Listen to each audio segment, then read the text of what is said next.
नमस्कार विद्यार्थी मित्रों, धोरण 12 हिंदी प्रकरण 14 सुभाष मानव सुभाष महामानव। देखिए विद्यार्थी मित्रों, इस पाठ के लेखक माखनलाल चतुर्वेदी हैं। उनका जन्म 1887 ईस्वी सन और निधन सन 1968 ईस्वी सन।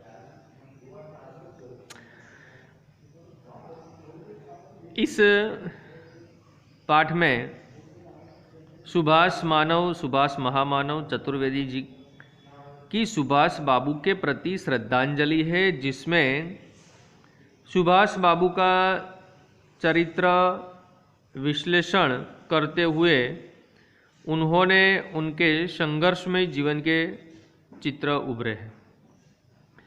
तो देखिए विद्यार्थी मित्रों, यहाँ पर माखनलाल चतुर्वेदी जी ने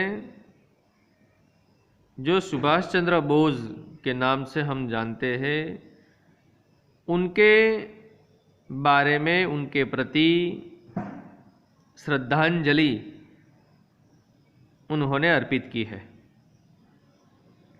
और उनका जीवन कैसा था, तो उनका जीवन एक संघर्षमय बीता, तो उसके बारे में यहाँ पर वर्णन किया गया है। तो देखिए, जब तुम भारत से गए, लोग कहते थे तुम बीमार हो, घर से बाहर नहीं निकल सकते, और तुम थे कि घर से क्या देश से भी बाहर चल गए। गरज यह कि रहस्य सोचा अरविंद ने, रहस्य काव्य बनाकर लिखा रविंद्र ने, और रहस्य अवतरित हुआ तुम्हारे रूप में। तुम जब युद्ध से लौटे, लोगों ने सोचा तुम अमेरिका और इंग्लैंड से गिर जाओगे, बंदी होंगे, तुम पर मुकदमा चलेगा, दंड दिया जाएगा। हिरोहितो, हिटलर, पैंता और तुम डबल मार्च में एक साथ थे। सर्वनाश में मित्र राष्ट्रों की सूलियों पर अलग अलग तिथियों में भले हो, किंतु भाग्य, परिणाम, दंड और यात्रा से एक ही होंगे। यानी कि जब सुभाष जी युद्ध में जाते हैं, तो उनके साथ कौन कौन थे, वहाँ कैसे रहना पड़ा, उनकी जानकारी है।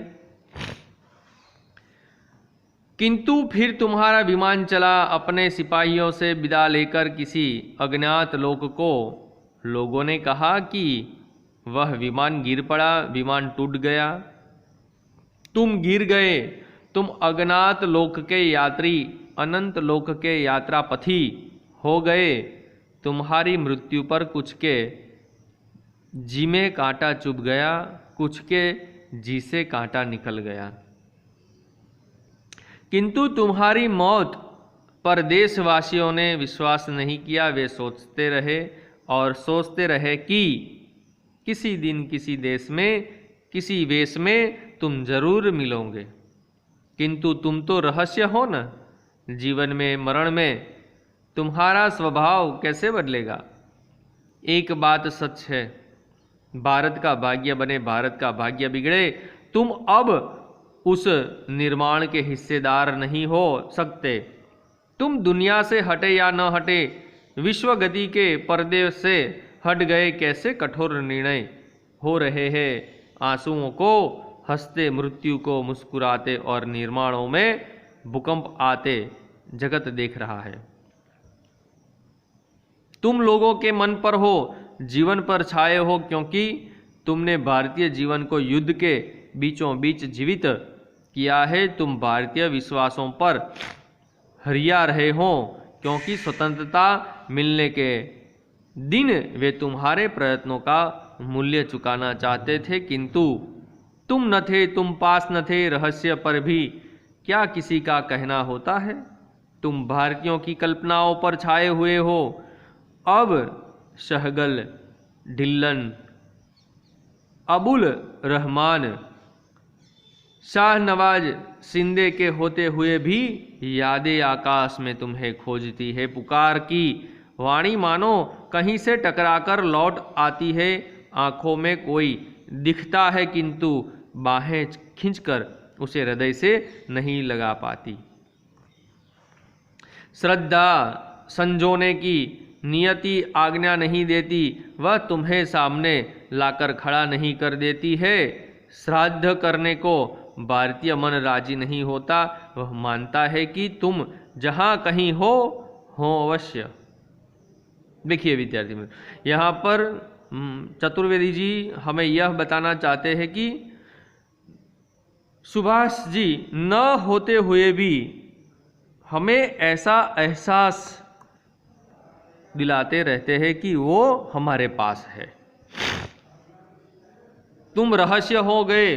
इस देश के सामंत, वीर, योद्धा और बलिदानी प्रायः रहस्य होते आए हैं और वे अपमानों के अनंत सामर्थ्य से अपनाते हैं और वरदानों के समय रहस्य हो जाते हैं। तुम बलिपंथी, तुम रक्त क्रांति के होता, तुम सेनानी, तुम सिपह सालार, क्या सौंदर्य था तुम्हारी बाल मूर्ति में तरुणाई की। तो मानो अनब्याही हुलसी फिरे, ब्याही मिंडे हाथ की दशा थी। तलवार लेकर तबीयत पर आने वाले की, अथवा तलवार वालों की तबीयत पर बाग होने वालों की। देखिए विद्यार्थी मित्रों, यहाँ पर जो सुभाष जी के अंदर सामर्थ्य था, जो शक्ति थी, जो निखारता थी उनके शरीर पर, उसके बारे में बात की गई है। तुम्हारे आसपास नहीं, तुम्हारे पास बेदाग बहादुरी मानो अनदेखा सा अनहोना बनकर देखने वालों को अचंभे के जादू भरे उल्लास बांटती रहती। और बंगाल वह तो मानो नैना के बंगले में तुम्हें सैनों से बुला लेंगे। पलकों की चिक डाल पिया को पुतली पर सुला देंगे। यानी कि तुम न होते हुए पर भी हम आपको इतनी याद आती है कि आंखों में आप इतने बस गए हैं कि आप दूर नहीं होते। तो देखिए विद्यार्थी मित्रों, हम इतने वक्त यहाँ तक हम पढ़ेंगे और अगला जो पाठ है बाकी का वो दूसरे वीडियो में हम देखेंगे। अस्तु।